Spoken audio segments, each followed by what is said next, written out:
Hürmetli vatandaş, bugünkü leksiyalarımızı başlayımız. Leksiya dese de Hacı Rozi. Washington'dan sözleyimiz bugünkü islaha. 2021 yıl 5. ayının 28. günü hürmetli vatandaşlarım. Vaziyetine nime deymiz, vaziyetine kaltıs deymiz. Demek ben ötken dedim, Prezident Joe Biden bayanat ilan kıldı. Hükümlük biraz doğrusu 27-26. günü. Şunun keyinki vaziyet o başkaça vatandaş. Hazır bunu sizinle biz ülgüremem de şunda kızık. Şu derece götürüldü.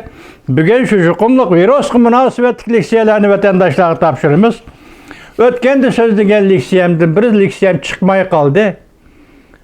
Faili olup gitti deydiken, onu benim kameram çatakmını bilmedim.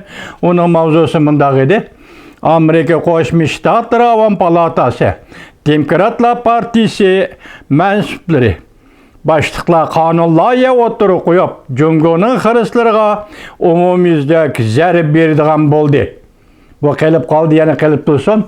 Ben yani bir günü sözleyimi vatandaşım bunu. En bugünkü sözleydiğim leksiye asaslığı. Virüs aptı doğrusu buludu. Mavzumunda vatandaşım, Wuhan virüs tetkikat ornu yeni hükümlük virüsünün gelişmen bir kızık noktası doğrusudur. Kengaş Palatası kanunlarya makullap, mehbiyetini paş kılıdığın dokulat tayyarlaş talep kılındı. Mavzulu haber 5. ayının 27. günü Amerika avazından Xitay programımız ilan kılındı haber. Ondan başlar. Capitol Hill.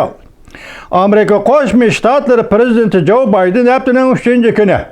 Yani 5. ayının 26. günü Amerika istihbarat organlarına əslep, tırışçallık görüstüp, hazırgıca bütün dünyanı balaya apetki giriptar kılgan hükümlük virüsün gelişmen bir meselesi de uçur toplap, tahlil kılıp, 90 günden keyin Aksaray'ı tekşürüşünün neticesini dokulat kılışını talep kıldı.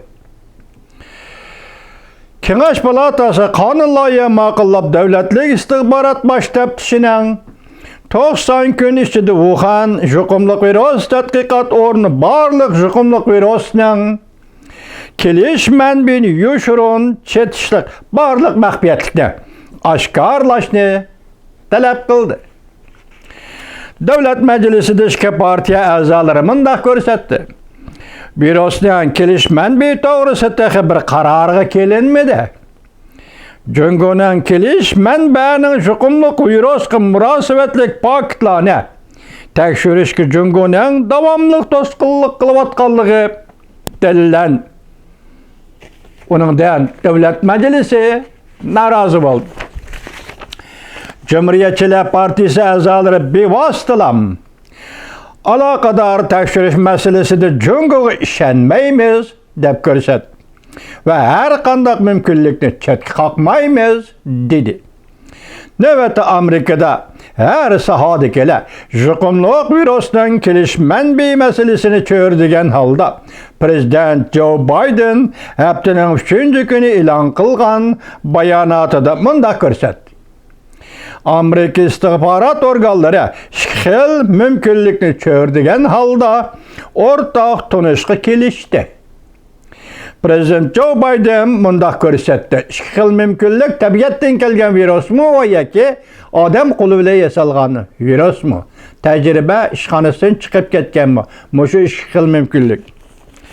Hazır istihbarat sahasının həssilep tırışçallık görüstüp, uçur toplap, təhlil kılıp, ene xulasıqı yakıllap gelişini ve bu doğru 90 günden keyin Aksaray'ı dokulat kılışını talep kıldı.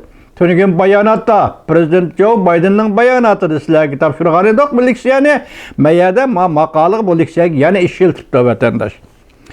Devlet Meclisi azaları her kandak mümkünlükle çetkik kılıp olmaydı. Tehi xulas çıkarılma dedi işte. Prezident Joe Biden bayanat ilan kılgan şu günü Keşte Kengaş Palatası karar makullap. Gördünüz mü dikkat kılına bir günde cümle Aqsarayda Prezident Joe Biden bayonot e'lon qilyapti. Davlat Majlisi a'zolari qonun loyiha o'tirib qo'yapti va ma'qullayapti. Qaror loyiha ma'qullab Davlatlik istixborot mahkamasining yuqumliq virusdan kelish manbiga aloqador.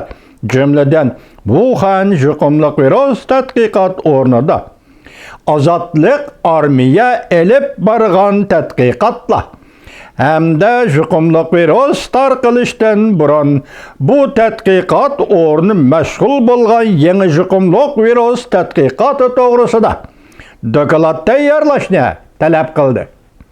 Bu qaror loyihani o'tirib qo'ygan a'zolardan biri Cumhuriyetçiler Partisi mensubi Josh Hawley idi.